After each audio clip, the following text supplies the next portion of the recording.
Another duly noted podcast comes to you from the Coach's Podcast Room at Spurrier's Gridiron Grill in Celebration Point. Okay, and welcome into another duly noted podcast presented by our good friends at Titan MRI, and of course coming to you from the Meldon Law Dooley Dome Gator Studios.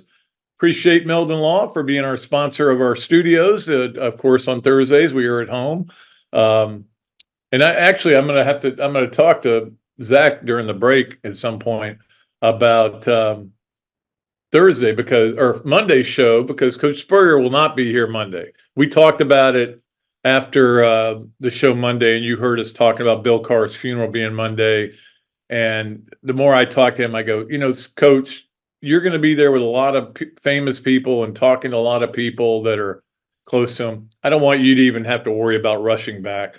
Just don't worry about it. So instead, Alyssa Lang is going to join us. We're actually going to tape that a couple days earlier because she's going on a cruise, I think. I think that's what she said. Anyway, so she'll be our Monday guest. Now, our guest today is going to be Urban Meyer. At least we've got it scheduled for him, and I hope he'll be on. Look forward to talking to him.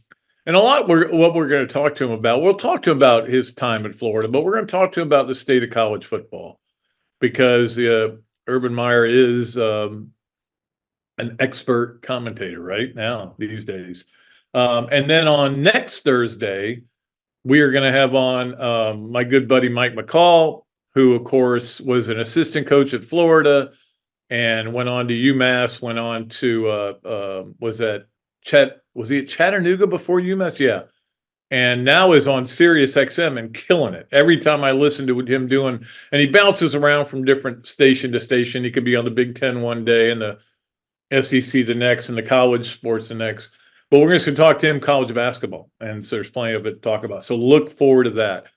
Before we start, I do want to send out a lot of condolences, prayers, everything for all the people in Kansas City, all the people that were traumatized by it, certainly the people injured, wounded, and certainly killed by, insane mass shooting again. It's just, I'm not going to make this political by any means, but it's just sad that you can't go anywhere without having some fear, it is the way of the world. I don't know what it's like.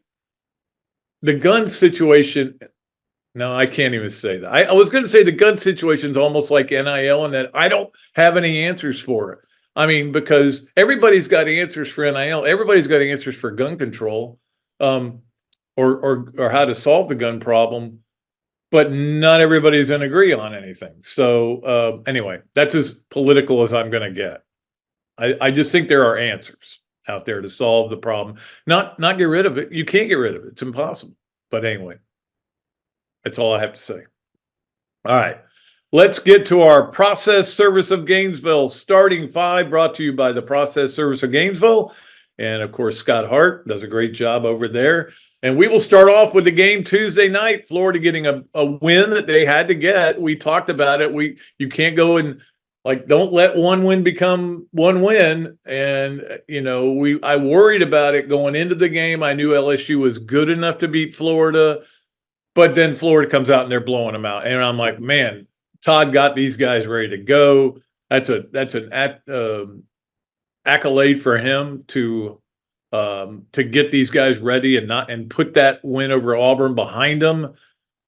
And then it happened again, where they had a 20-point lead and they started playing tentatively and the other team went to zone. I don't know why everybody doesn't play zone all the time against Florida.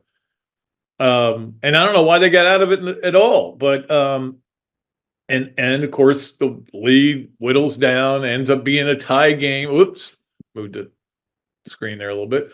Ended up being a tie game, and we go to we almost went to overtime, but luckily the player from LSU, whose name is escaping me now, Jordan Wright, who's a good player and had kind of taken over the game in the last 5 minutes, has a 5-foot shot. There is nobody near him, which is in itself inexcusable, but he airballs it. He alligator arms it, gets the rebound. Some people said he was fouled. I don't even know if you got it all. Doesn't matter. The bottom line is Florida won. And you know my motto, win by one, right? Well, look, there's a lot of Gator fans. Like I told Jeff on the tailgate Wednesday, I go, we may get a lot of calls today, or we may not get any, because people don't want to talk about a game you almost lost to a team that's 93 or whatever it is in that ranking. And they don't want to talk about a game where you that you won by 2 over a team like that. So, but we may not get any calls, and it turned out to be the latter. People just didn't want to. They weren't that interested in talking about the game, to be honest with you. But I will just say this about this team right now, okay? If you 3.5 weeks ago, if I said to you, "Hey, what? Guess what? Florida is going to win 6 of their next 7 games. They'll be 7. Right now, they're 11-6. They'll be 17-7. They'll be 7-4 in the SEC. A game out of second, a game and a half out of first place. That's where they're going to be at that point. What would you have said?" No, and I go, whoa, wait a minute.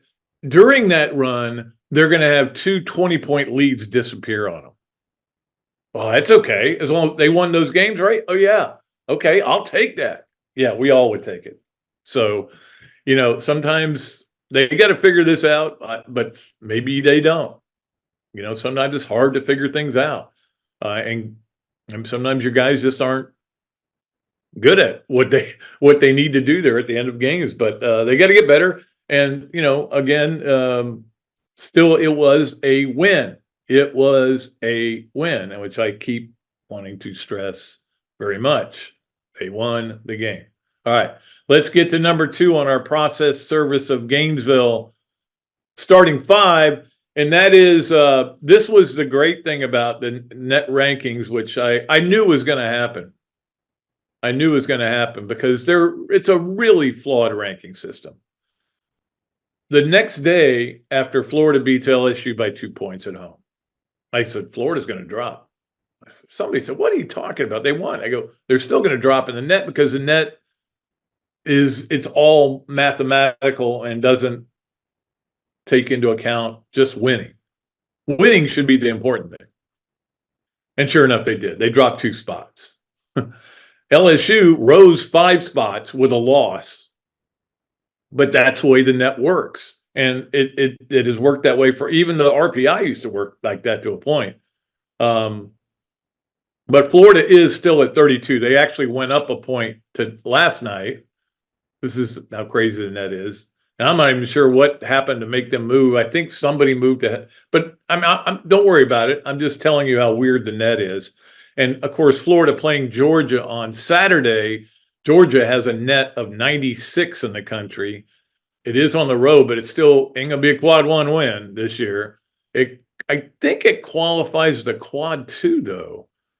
And pile those up too. I think it'll qualify as a quad 2. I'm not 100% sure. I think I'm right on that. But again, you're facing your former coach, Mike White, guy who kind of stuck it to you and need to get a win. These are the kind of games where you kind of look at and you go, I have no idea if Florida's going to win or lose this game. No idea, because look, I've been watching this team. They won. They're 10 games over 500 for the first time since 2017. I like a lot of things about this team, but every game is capable of being a loss. And to be honest with you, every game's capable of being a win, except if you're playing at Auburn, okay, which Florida did not have to do this year. Which brings me to number 3 on our process service of Gainesville starting 5. And the SEC this weekend was kind of wild and woolly again, with Vanderbilt knocking off Texas A&M on a crazy last-second jump shot that my first reaction was he walked. Why aren't they calling traveling? But he didn't. He lost the ball barely. But anyway, that happened. And then I settled in last night to get the 2 TVs going and watch these 2 games, and I'm excited about them. And Auburn beat South Carolina by 40. And I'm not saying that as a exaggeration. They beat them by 40. And that was not fun. I didn't watch much after the first half. It was pretty bad. And then, of course, Tennessee, the game against Arkansas was close early, and then Tennessee blew them out again at the end. So we have a great race in the SEC right now. Now, in Florida is in the middle of it. Right now, you got Alabama's 9-2, Auburn's 9-3, South Carolina's 9-3, Tennessee's 8-3, and Florida and Kentucky are 7-4. So all those teams are within shouting distance. And of course, the big thing you want to get is to get to that the 4 buys where you don't have to play Tuesday or Wednesday. You don't have to show up till Thursday, or maybe it's Tuesday, Wednesday, Thursday, and then you show up on Friday. Friday, and then you play. If you win, you keep playing. You play Friday, Saturday, Sunday. I don't know if Florida can get to that point. I mean, the schedule they have left is fairly difficult. You got 2 games with Alabama. You got to go to South Carolina. Going to Georgia is not easy. I'm not going to say it's easy. I know they're 96. We just saw a team that was 93rd come in here and take Florida right to the wire. So it's going to be tough, but we'll see what they do. I'm proud of what Todd's been able to do. I really am. I think he's done a heck of a job. But the tournament itself, the NCAA tournament I've talked about, but the SEC tournament is going to be crazy, man. I can't wait for that. Now, I don't want to be there. I've been to millions of them, it feels like, but because when you're there, it means you're around all the Kentucky fans because they dominate, they take it over. I don't know. South Carolina's got really good fans, but those Kentucky fans buy their tickets up the moment they go on sale. They don't wait until they've won 19 games or something like that. They're buying them and they're going. And even if their team has lost 3 in a row. Now they won was it last night or the night before? Anyway, they won. Yeah, night before. They did win that game. They killed Ole Miss. Ole Miss looked bad. Home court. It's a different world. And it's like you look at Auburn, I don't know, that would be a team you would want to. I heard what's his name? I'm blanking on his name now. Damian Fishback, ask John Sunville the question, what one team would you take against a field if you had to take one in Nashville? And he said Kentucky. And I get why he said Kentucky, because Kentucky's going to score and Kentucky's going to have the fans. They're going to have the most fans. But I'm wondering, okay, if South Carolina fans show up, I don't know who I'd take against the field. I might take Auburn, except that they're a home court phenomenon. They don't lose there. They're something like 43-2 in the last 3 years. It's ridiculous. And that's great for them. That's great that they've been able to create that kind of environment. And they've taken it. I mean, they took it all the way to the Final Four a couple of years ago. I mean, it's not like they're bad on the road, but you saw them here. They weren't great here, that's for sure.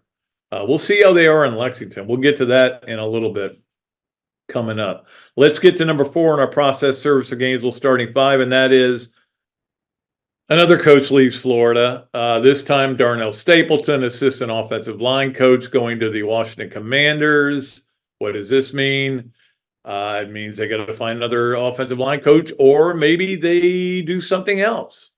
Maybe they say, hey, Rob Sale, you do it. We're going to hire a guy to do something else. We're going to hire a full-time special teams coach. We're going to hire a guy, or we're going to hire an offensive coordinator. I don't think they will. I think he likes his plan, but we'll see how it all works out. People who are going to say that there's some kind of something bad going on at Florida, and that's why all these people are leaving, don't know the whole story. And you know who else does it? Me. I don't know the whole story, but my assumption is that a lot of these guys are going to the NFL because it's great jobs. You get a huge pension there when you become an NFL coach. It's the next level. It's the king. And if you get an opportunity, take it. You can always come back to college. So I don't think, as far as I know, and talking to people inside the program, I don't get the impression. But look, I can tell you this. People like Darnell Stapleton, people like some of these other coaches, they hear all this negative stuff that's around them. And they also are dealing with the NIL and trying to recruit with the NIL and recruiting with the portal and everything. And the pros, when you're an offensive line coach, you have no say in anything. All you do is say, here are the guys I want to start. I've got, 8 offensive linemen. Here are the 5 I'm going to start. Here are the couple I may rotate in every once in a while. And here are our plans. That's it. That's all you got to worry about. You don't have to worry about doing anything else. But anyway, so we'll see what Florida does to replace Darnell Stapleton. Like I said Monday, the momentum seemed to be going good for this Florida team, and I was feeling a lot better about things. And then losing your strength coach and your one of your offensive line coaches is certainly not good if you were planning on keeping him. And his contract would run through 2025. So in his case, I think Washington will have to pay Florida a buyout. I don't know what the buyout is. I guess I could have looked that up, but I didn't because I don't care. Anyway, Florida's going to get money, so that's good. I guess that'll be a good thing. I just remembered I didn't turn my phone off. Okay, let's get to number 5 on our process service of Gainesville starting 5, and that is that baseball starts Friday, and can't wait for that. I know Kevin O'Sullivan is very excited about this team. In fact, I'm surprised how excited he is, to be honest with you. He just was in the finals, but he said he's more excited about this team. It's going to be a good team. It's going to be fun to watch. We'll see how they pitch, see how healthy they stay in pitching wise. They're playing St. John's to open it up on Friday night. And then we're supposed to get bad rain Saturday. And if they do, they won't play a doubleheader Sunday. They'll just play one game. You don't want to stretch your arms out on the first weekend of the season. So they'll only play 2 games. That happens. In fact, the golf has already been moved to 36 holes on Friday and playing on Sunday. Saturday is going to be a downpour. Saturday's a good day to stay inside. Good day to stay inside and watch basketball. That's what I say. All right, that is our process service of Gainesville starting 5. When we come back, we'll be joined by Urban Meyer from Fox Sports. Seems kind of weird to be saying that, but we look forward to that. We'll be back with more here on The Tailgate, sponsored by Titan MRI and Meldon Law. Hello there, everybody. I'm Pat Dooley, of course, from another Dooley Noted podcast. And this is a great Adam Brewer, and he's just opened up a place here, Adam Drip Co. To Go. What would give you the idea to do this, to have a to-go place? We really like the fast concept, being able to get the barbecue. Now we have this new online ordering. So before it was a call ahead carry out, quick service. We have like a curbside kind of a deal where everything's ready to go for you. And then we thought, wow, we have a really great dine-in concept, but how can we make this streamlined for the customer and make it easy and accessible for all parts of town? Adam Drip Co. To Go. Come on down and enjoy it. Things have certainly got a little out of hand lately when it comes to just buying our everyday necessities. Just look at gas, streaming services, and heck, even chicken wings. Well, there is one necessity that shouldn't cost a ton: taking care of yourself and helping fix all the aches and pains in life, and the fine folks at Titan MRI agree. With costs a fraction of what you'd pay at a hospital, you'll not only save money, you'll be taken care of by staff with over 20 years experience. So when you need an MRI, call Titan first, and you can go where your doctors send their families. Now offering CAT scans. Process Service of Gainesville offers a rapid turnaround on affidavits of service for Gator lawyers locally and nationwide.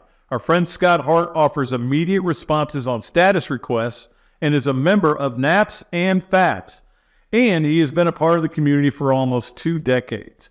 Need service? Call Process Service of Gainesville at 407-697-9592 or email shartgators, that's G8TR, at yahoo.com. And make sure you ask about the paralegal legal secretary bonus program. Okay, and welcome back to another Dooley Noted podcast presented by Titan MRI from the Meldon Law Dooley Dome Gator Studios. It's a great pleasure to bring on our next guest, which is, of course, Urban Meyer. The only one has 2 rings. Are you wearing your rings today, by the way? I thought you might wear them for the show. I got all kinds of Gator stuff behind me, though. But they're upstairs. That must be something. I mean, when do you pull the rings out? Because you're not recruiting anymore. Usually that's when you pull them out. No, I do them on the big noon kickoff. They have a lot of fun with that. And what's amazing is because I didn't eat very well back then. My hands are real skinny, so I can't really wear them anymore because I gained a couple pounds. So They've gotten too fat. Your fingers are too fat. What has it been like for you though to move over? I mean, you moved over to TV for a little while after you left Florida and got a taste of it. But coming back to that and doing that full time. Obviously, you did it before Jacksonville and then did it again after Jacksonville. You seem to have eased into it really well.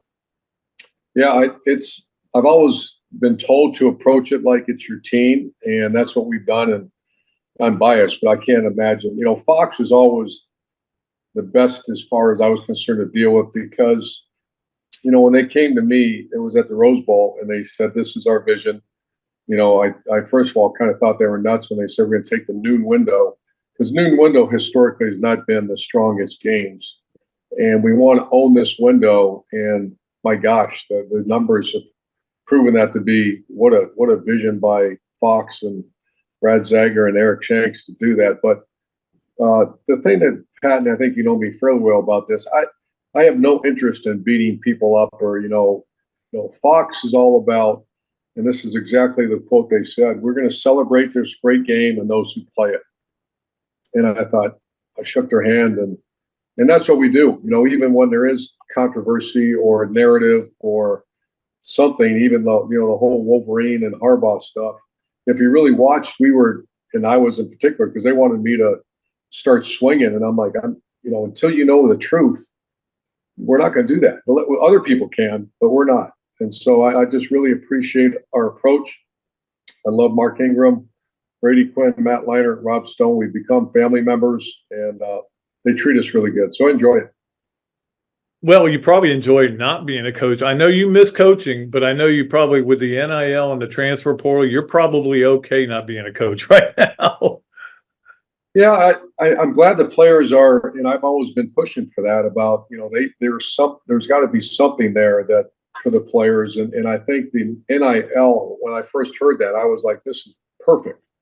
A player can go earn, what it's called capitalism. If a great player, look at back in the day, you take a Tebow or you take a Dallas Baker, you take Percy Harvin, what was their value? If a big our car company, or they want to sell their jersey, they want to do Instagram hits for money, and they go out and it's name and likeness. I think that's fantastic, and that's going on. But the other stuff, Pat's not. It's called cheating, and the amount of cheating right now is, and you can, when you hear the word collective, it's cheating, and you can call it whatever you want to call it, but when they say we're going to have donors donate a lot of money and distribute to players to come sign a scholarship at University of Florida, Ohio State, whatever, or Alabama, Georgia, and they say, okay, we're going to, and this is from my understanding, what's going on is this player says, well, Alabama's giving me this much. What are you going to give me? And by rule, that I'm still kind of shocked that that's going on, because in black and white it says you can't do that. Yeah, and everybody is asking me for answers, and I have none. I can give you answers, but it doesn't mean they'll pass through the courts. That they will still. I don't understand why the answer isn't make it be name and likeness.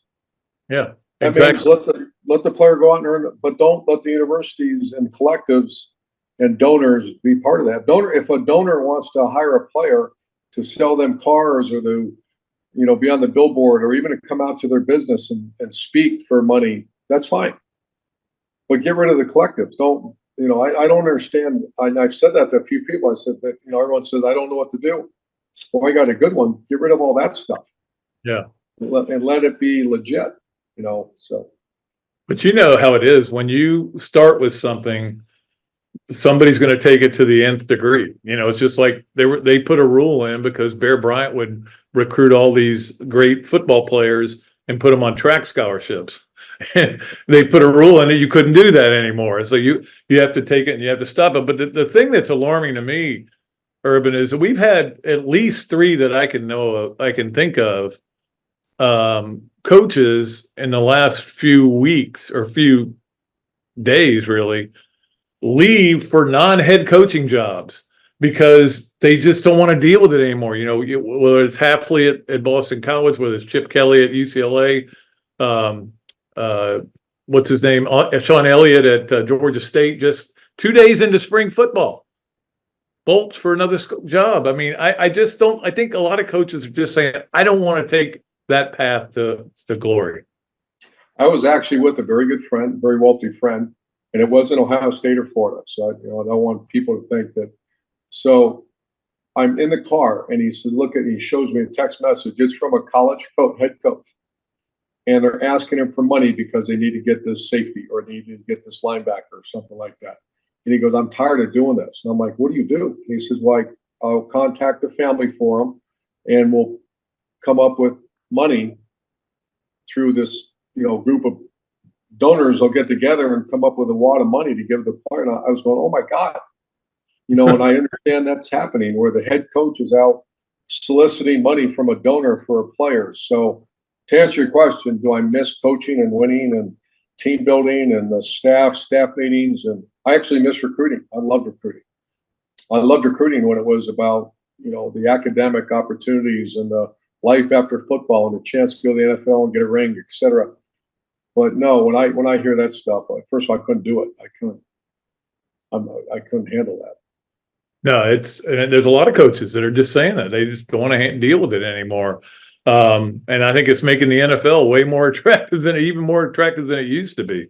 Let me ask you this. I want to get to your 06 and 08 teams in a minute, but I wanted to ask you about Ryan Day. And certainly they're all in on this, bringing Chip Kelly in, spending $13 million on players. They're all in on it. How big a deal is this for Ryan Day this year? Well, it's the rivalries at Florida were Tennessee. I mean, when I first got there, it was kind of hit me in the face. So that Tennessee, you have Georgia, you have Florida State. Oh, by the way, Miami's a rival, and so is kind of LSU. And you're like, I think we're all created to know who an enemy is and go get that enemy. It was a little more difficult at Florida. At Ohio State, the enemy it's very clear who the enemy is, and the enemy's beat us the last 3 times. Yeah. And as a result, that place, like I can't imagine, Gainesville, we lost to Georgia that one year, and it just maybe I'm over dramatizing it, but it was awful. Especially the old Gators, you can't lose to Georgia. You just can't lose to Georgia. And everywhere you go, I would always feel like, and maybe it was just me, that I was letting people down when you lost that damn game. Ohio State, just because there's only one rival, I mean, it's awful. And so what happens is the donor base or alumni base, the coaching staff, the AD, everybody, man, it just closes on you. And so you have to go beat that team. And so to say they're all in, they're always been all in. Yeah. But is there a little extra urgency? I imagine there is. Absolutely. Let's talk a little bit about the 2 national championships in the 06 and 08. And I was telling somebody the other day, I go, you can't even compare 06 and 08 because they were such different teams. 06 was built on defense. 08 was built on Tebow and Harvin and an offense that could really score a great defense. But that 06 team could not have scored, as many points as that 08 team did. No, the 06 team, if you remember, there was at times, we were making changes offensively, almost made a quarterback change. And, we were bumbling along offensively, playing not good defense, great defense. And those are, really good players on defense. And you had Charlie Strong and Greg Madison running the defense. And then, Tebow came in and we started doing the curveball. And that was Tim would come in situations, play about 15, 20 snaps a game. And I had a D coordinator early in the year tell me how hard it is to pair 2 offenses, because you got the pure spread with Tim in there. And then you got the spread with more pass emphasis with Chris Leak in there. That's really hard to stop. Now, it's also hard to practice as an offensive coach. So we were very succinct about how we would practice and they stayed healthy, thank God, because if, you know, your guy gets hurt, then you got a problem. But very unique team, a team that had the heart of a lion as that team. And I give Brandon Seiler, that Netflix, I thought they did a great job detailing how powerful Brandon Seiler was, because without Brandon Seiler, there's zero chance we win that national championship, because he was the guy that said, follow along, we're going to do it this way. All he had to do, because it was different. You know, the way we practiced, Pat, was really, really hard. The way we trained guys in the offseason with Mick was really almost beyond what any other schools probably did. But Brandon Seiler was the guy that said, you know, we're going to do this. And if you're not going to follow along, you're going to meet with me. I mean, he actually went after some of the players to rally him up. And that team had a heart of a lion. And the 08 team was just incredibly talented. That was just putting a lot of guys in a lot of places. I don't know. Carlos Dunlap doesn't get suspended, you probably win a third national championship. At least that's what I've always told people. I think the 08, I'm biased, and I wear my feelings on the sleeve a lot to people. And to me, it's hard to say that's not one of the best top 2-3 teams ever to play the game. Let me go back to something you said about the 06 team. You said you were talking about making a quarterback change. Were you thinking about making Tebow the starter at any point? Yeah, because we started struggling a little bit offensively, and then we lost to Auburn, and you know, we were kind of. I think the story was in Netflix, but we lost Auburn, and there was almost a fight. There was a fight in the locker room, and Seiler went after a bunch of the offensive players, and we were not the toughest group. You know, we weren't the. Defense was tough. You had Ray. Think about those players. Ray McDonald and some of those guys were just tough hombres. And Reggie Nelson, and you had 2 good corners. You had Ryan Smith. And so we had really good players. And on offense, we had good players, but we weren't the most rugged group. And they got called out. And I remember Charlie Strong, Coach Strong, grabbed me and said, "We better break this up." And I did for a second. I said, "All right, great. I want to hear this. Keep going. Let's get it all out in the open." So for about 20 minutes after that loss at Auburn, it was some things said. I don't think anybody really got into it, but I mean, it was close. And that was like that was a cleansing. We got on the plane from that point forward, and there was no secrets anymore. It was all, hey, offense, you better get your ass together. You know, we better get going. We better toughen up. And if we don't, and then we as coaches said, do we need to make some changes? And we ended up coming close to making some changes, but we didn't. You ever regret coming back for the 2010 season? Coming back I just regret the whole end of my time at Florida.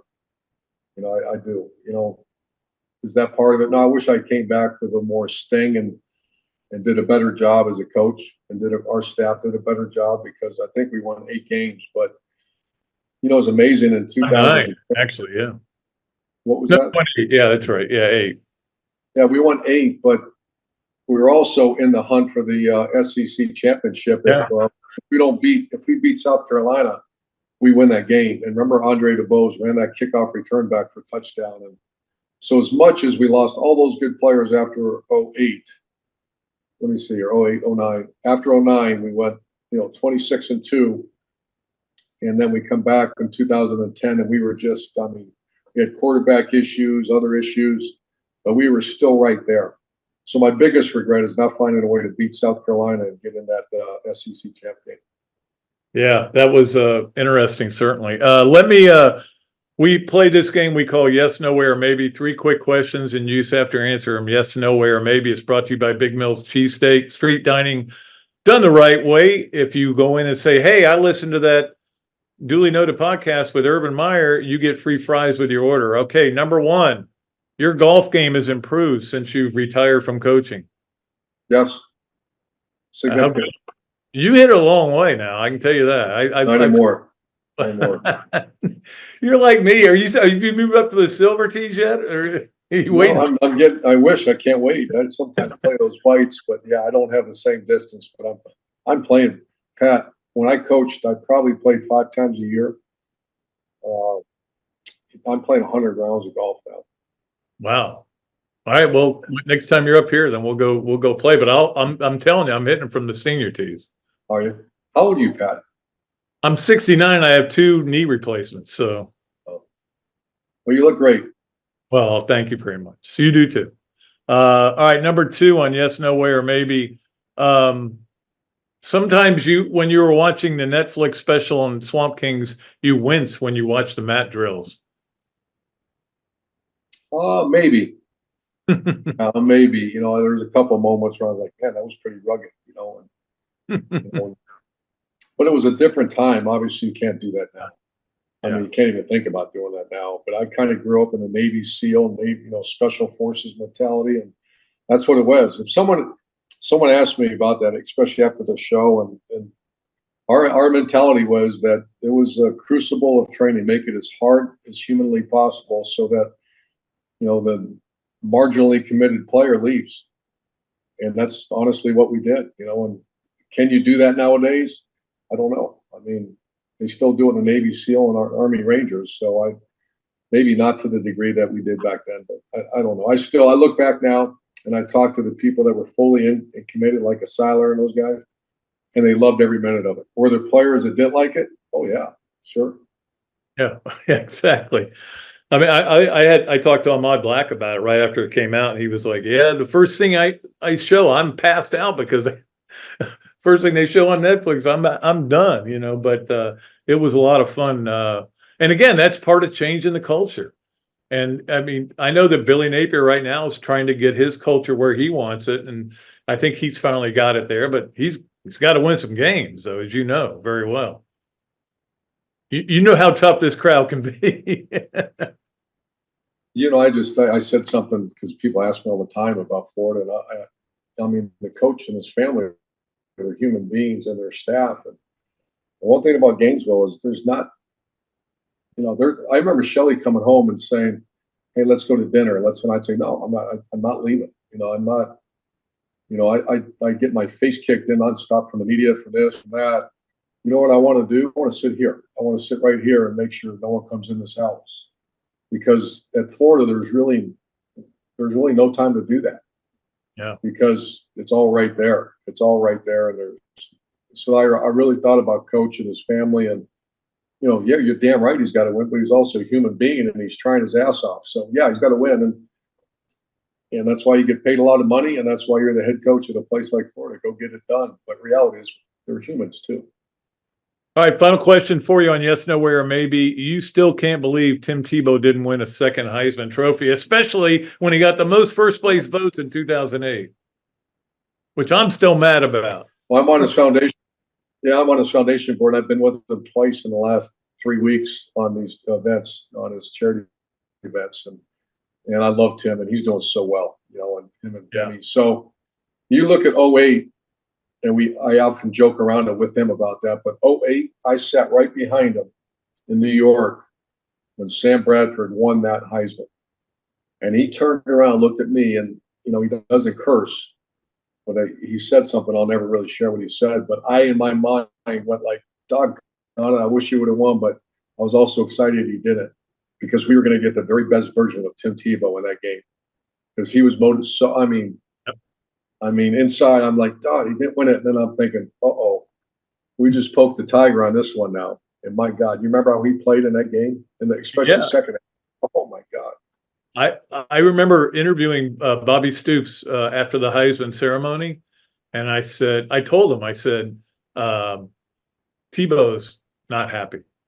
I said, "Be careful about him. You're gonna have to deal with him. He's not happy." And Bobby just had this whitened face, like you could tell it was like, God, maybe we shouldn't have won. Think about those two teams for a minute. When you think of Sam Bradford and Tim Tebow facing off in Miami, Florida, where all the Gators were, and where Coach Stoops coached for the Gators. And I look back now, and you don't really enjoy those moments because you're so immersed. And that, that was one of those, when that bus pulled up into that Hard Rock Stadium, or I think it was called something different then, Fins Up or whatever. It's had 9 different names, Sun Life. Yeah. But just the ironic situation, or the unique situation the two best players in college football squaring off, and they both played great. And then you got, a Heisman Trophy, Heisman backup. So it's a great story. Well, not only that, but you look at everybody on that field. I mean, there were pros everywhere. Gerald McCoy. By the way, I was just with Major Wright a couple of days ago in Vegas for the Super Bowl. We did some event out there, and we talk about. You realize he would have got kicked out of the game immediately. Oh yes, there's no doubt. He might have got kicked out for the rest of his career. Hey, I've always told people that hey, Lawrence Wright would have gotten kicked out when he got that blow in the Tennessee game. Major Wright would have been kicked out.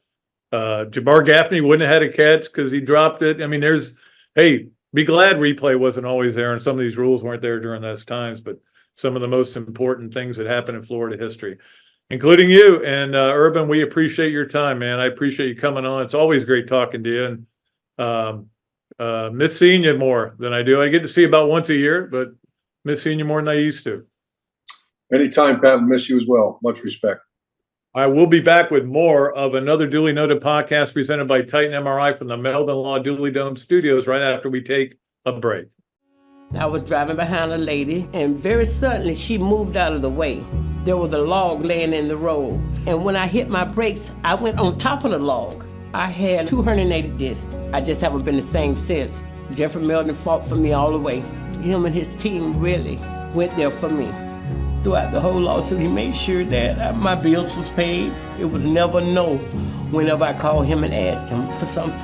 Call Meldon Law right now. Great food, great atmosphere, a diverse menu, everything made from scratch, plenty of space, and locally owned. These are all the characteristics of a great restaurant, and you can find each and every one of them right here in Gainesville at Ballyhoo Grill. Ballyhoo Grill prepares all of their food fresh every day, from their salad dressing to their award-winning soups. Bring your family and enjoy dinner under the Tim Trebo Tiki Hut while listening to live music. Or if you're running low on time to eat out, they also deliver through Uber Eats, Bite Squad, and Postmates. A Gainesville staple that's been open for over 30 years. Check out Ballyhoo Grill on Facebook or at ballyhoogrill.com. Another duly noted podcast comes to you from the Coach's Podcast Room at Spurrier's Gridiron Grill in Celebration Point. You can watch and listen to us on Facebook and YouTube for every podcast that we do on Mondays and Fridays at 2 o'clock.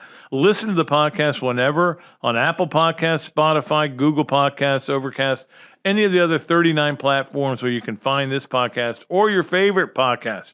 Remember to like, follow, and subscribe. If you have any questions or comments, leave them in the comments section below or call me if you want to do some advertising at 352-317-3444. Okay, and welcome back to another duly noted podcast presented by our good friends at Titan MRI and coming to you from the Meldon Law Dooley Dome Gator Studios. We appreciate all of our great sponsors, all of our great guests, and all of our great producers, including Zach Rothrock, whose namesake was a winning pitcher last night for Florida and got out of a big jam. And I don't know, you need to go up there and find out if you guys have any kin, right? I mean, yeah, I guess I don't really know how I would initiate that type of conversation. That seems like kind of an awkward thing to say, but yeah, it feels like I should bring it up at some point. Yeah, for sure. Yeah, you could just walk up to her after a game and just go, "My name is Zach Rothrock," and she would go, yeah, I guess. Yeah, there you go. Yeah. Put her in charge of it that way. Yeah, there you go. She might think you're from the Flintstones, though. You know, like everybody's name was Stone or Rock in the Flintstones. yeah, Rubble. Yeah, and Marg Rock. Anyway, all right, let's get to our fun stuff, our Hesser and Kipke 3 things to start it off here on our third segment, as we always do.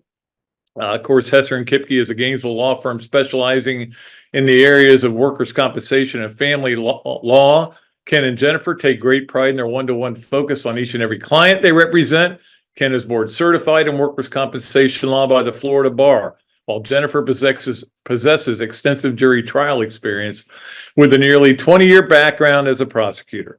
Don't believe me? Well, check out their 5-star Google reviews or set an appointment at hklawfl.com, or better yet, give them a call at 352-339-9920, Hesser and Kipke. And I just realized I read the first one, not the other one that he had rewritten for me. So that's okay, though.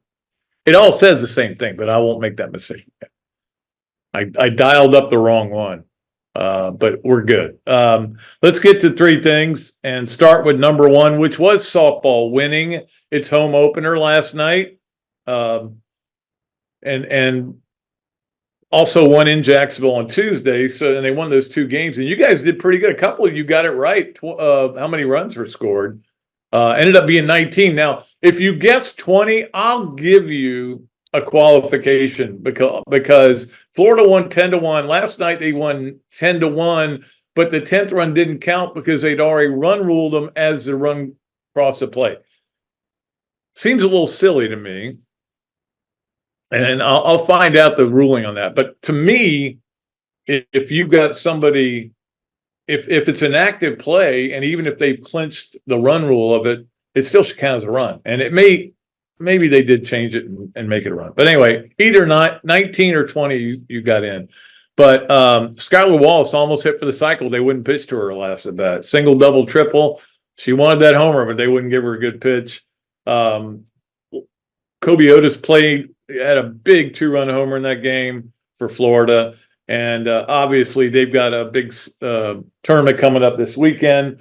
Off to a good start. You know, everything so far looks good. The schedule is going to get tough in about 3 weeks. This is going to be a lot of just trying to find your legs for this Florida softball team because they have so many freshmen and newcomers, playing. They love Erickson, their catcher, and they got a good team. We'll just see how good as we get into more difficult games. We'll see. Yeah, exactly. We'll see. All right. Number two on our Hesser and Kipke three things is Tiger's back. We'll be playing golf this week. Well, I don't know. I can't say this weekend. I don't know. Is this a no-cut tournament? I don't know.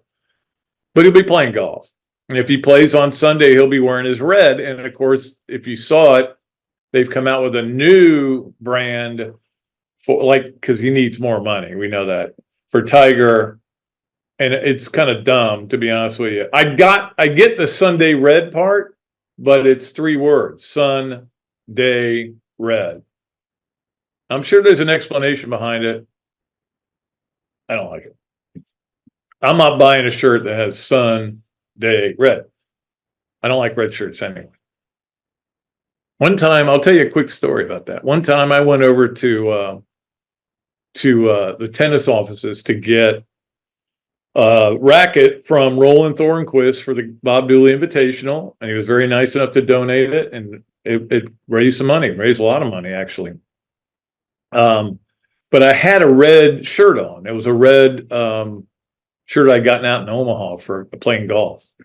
And when I walked in, he goes, "You need to leave the building." And I go, "What? What are you talking about, Roland?" He goes, "No, because we don't allow people with red shirts on in here." It's a Georgia thing, man. Everybody thinks Florida, Georgia is just a big deal in football. It's a big deal in every sport. And they hate Georgia. So, and I know that Roland does. So good. Go. I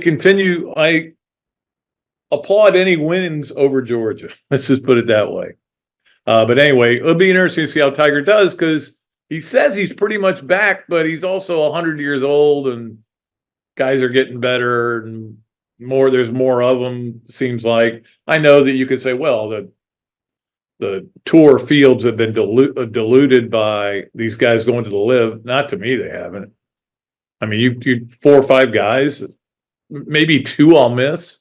Like I miss Dustin Johnson and Cameron Smith, although, not one of my favorite guys, and Dustin Johnson's not one of my favorites.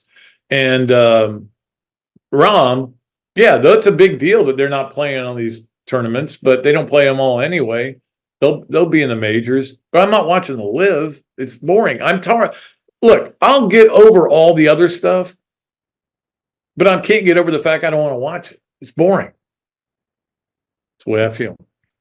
All right, let's get to number 3 on our Hesser and Kipke's 3 things, and that is Mississippi Valley State. You are on the clock. There was a big win last night for Detroit Mercy, which won its first game of the year. They are now 1-26. Detroit Mercy was one of 2 teams without a win in college basketball. Now, Mississippi Valley State is on the clock at 0-24. They got Alabama A&M Saturday. They played them close last time. Of course, that was at home, and it's hard to walk into Mississippi Valley State and win. Isn't that where Jerry Rice played? I believe it is, yeah. He could probably play basketball for him now.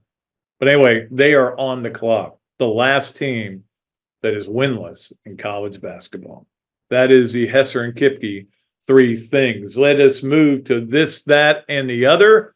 Brought to you by our great friends at Ballyhoo, our great friends at Shakow Insurance, and our great friends at Ironwood, home of the Bob Dooley Invitational. The this is that, and you guys probably remember all when he played here. Robert Gillespie, really good running back at Florida. He and Ernest Graham made a great tandem.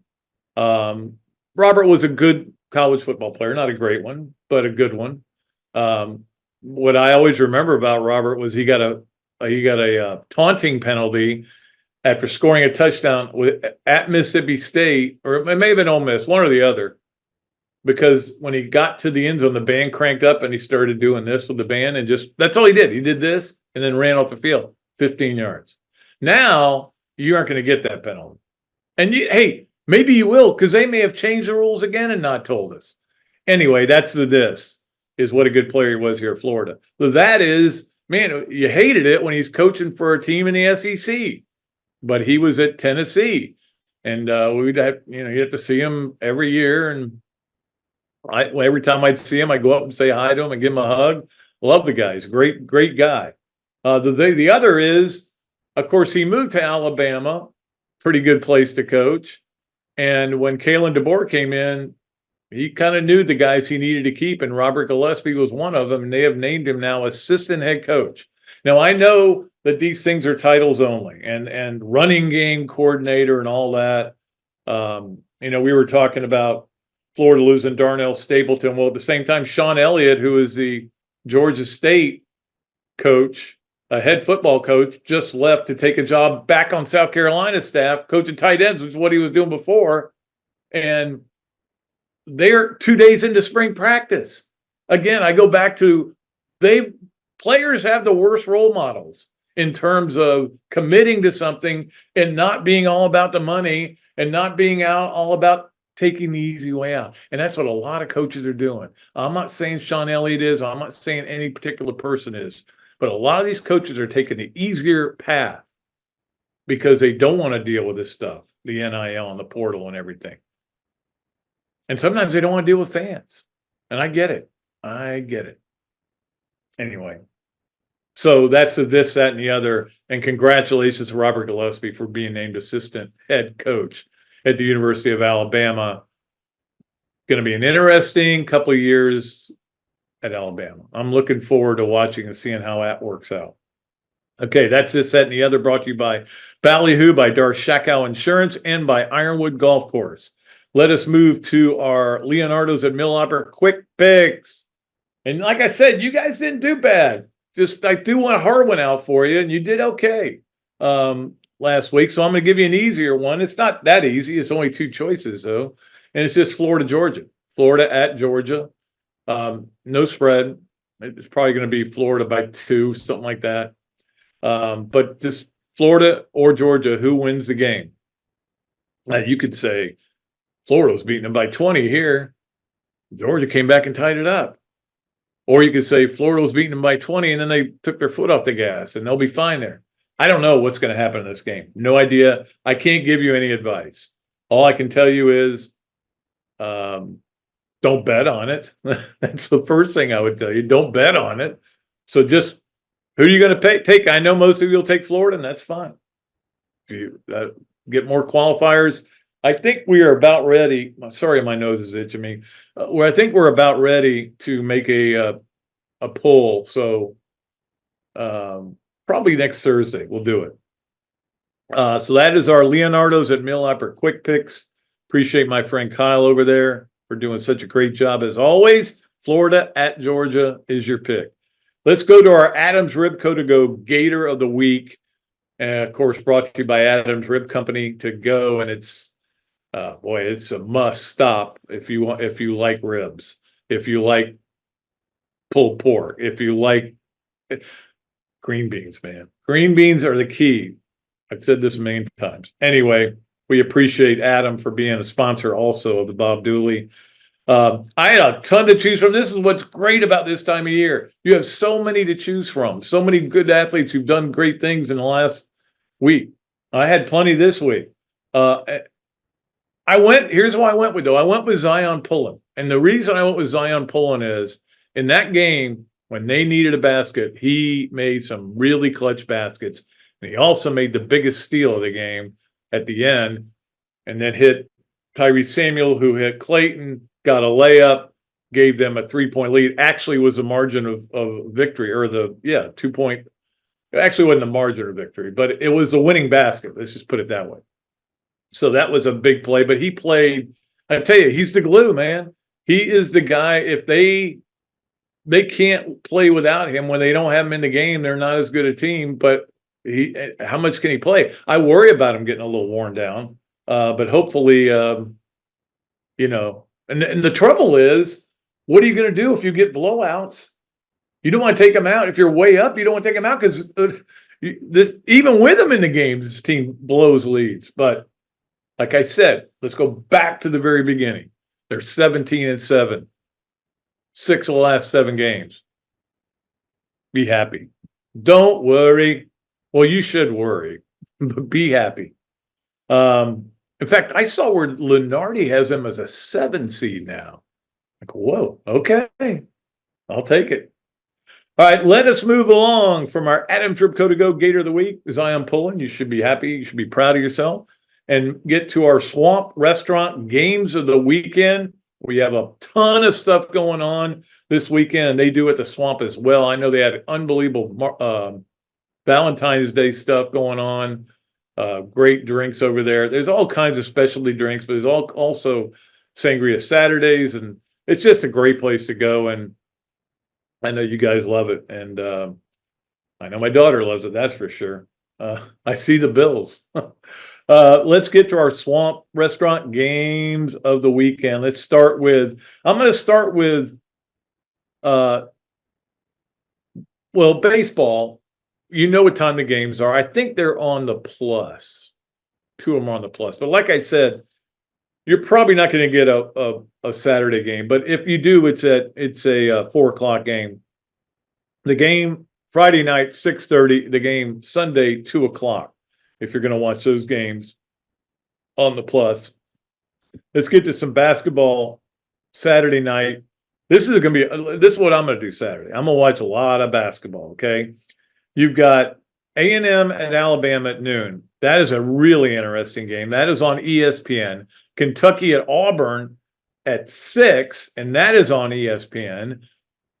Meanwhile, 1:00, you've got Florida at Georgia on the SEC network. Again, my argument for 2 TVs. You got to have them because I'm not going to not watch those other games.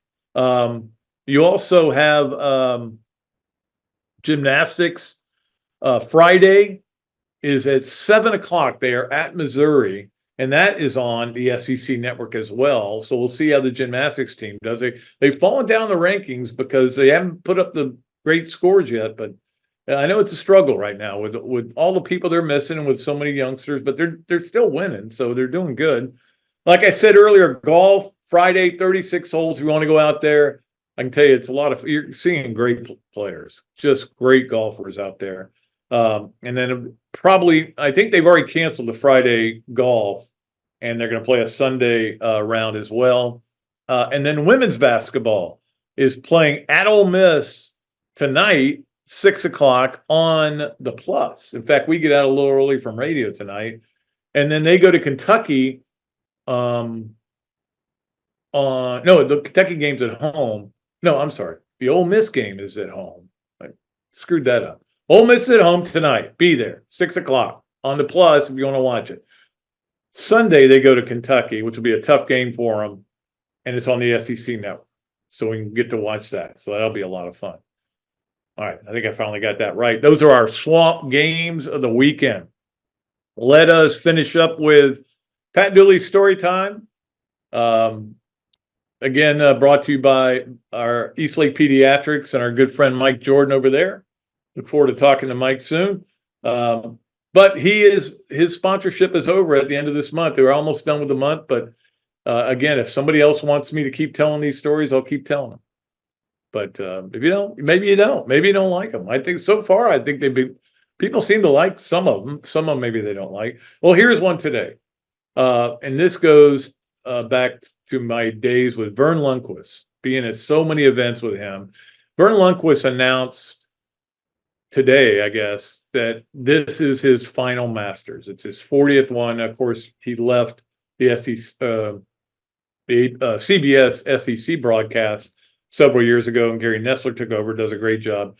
Uncle Vern is one of my, I love that guy. I just adore him, and I've had him on the radio many times, but he's getting up there, and I certainly not surprised that he has decided to call it quits completely. But I did want to tell this one story that always cracked me up, because Florida's playing, and I think it was the SEC tournament, and I think it might have been the final of the SEC tournament. I'm pretty sure it was. Yeah, it had to have been. Okay, yeah, it was. I think it was the final of the SEC tournament in 2007. Yes, because that one was in Atlanta. So we're in Atlanta. I had to rethink that. We're in Atlanta, and I go to there's a timeout. And, race for the bathroom. Gotta go. It's a pretty good ways to go to get to the bathroom in the Georgia Dome, in the old Georgia Dome. And get over there, and I'm going to the bathroom, and Vern's had the same issue. He's trying to race in there, and he sees me. He goes, "Man!" And Al Horford had just gotten hurt on a play previously, and he said, "Golly, what are they going to do with Al Horford?" I go, Vern, that same thing happened to him against Ohio State earlier this year, and he came back, and it was just a matter of getting a kink out. So it may be something like that. I wouldn't be surprised if he's back out there before this game is over. He goes, "Really?" I said, "Yeah." So I don't think anything of it. Sit down on my computer and looking on Twitter, and all of a sudden everybody's saying, "Hey, Vern's talking about you, man. Vern's talking about you." I'm like, "Oh, what is he saying?" And I'm like, and he goes, apparently what he had said was, "Yeah, I was just talking to Pat Dooley in the hallway." The hallway had urinals, but in the hallway, and he was saying that this had happened to Al Horford before, and Pat knows this team. And I was like, "Hey, that is so nice to say nice things about me," and that made me feel good. It made me happy. That's what Vern does. He makes people happy. Yes, sir. One of the happiest days of my life when Jack won the Masters in '86, and that was Vern on the call. Yes, sir. Anyway, a great dude, Vern. I'm gonna miss you on the broadcast. I'm going to miss you on a lot of things, but you've given me a lot of joy in my life, and you've been very nice to me, and I appreciate all the men. He's mentioned me several times on things. I consider him a friend, even though he lives in Colorado. I don't get to see him that much, but anyway, the biggest reason to go to the Masters this year would be to go say goodbye to Vern, but unless somebody has a ticket for me, I don't think I'll go. All right, that's going to do it for another Duly Noted podcast, and we appreciate everybody for being a part of it, especially our producer, Zach.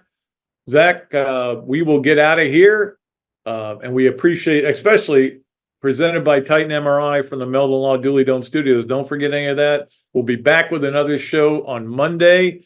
Alyssa Lang will join us from the SEC Network. Don't forget Thursday, Mike McCall, former Florida, I said Mike McCall, it's Matt McCall, Florida former basketball assistant, and he will, of course, is on all over the Sirius networks now, and has been a head coach. We'll have him on the following Thursday, and Coach Spurrier will be back with us a week from Monday. All right. So until next time, I am Pat Dooley. I am deep. I am way back, and I am out of here.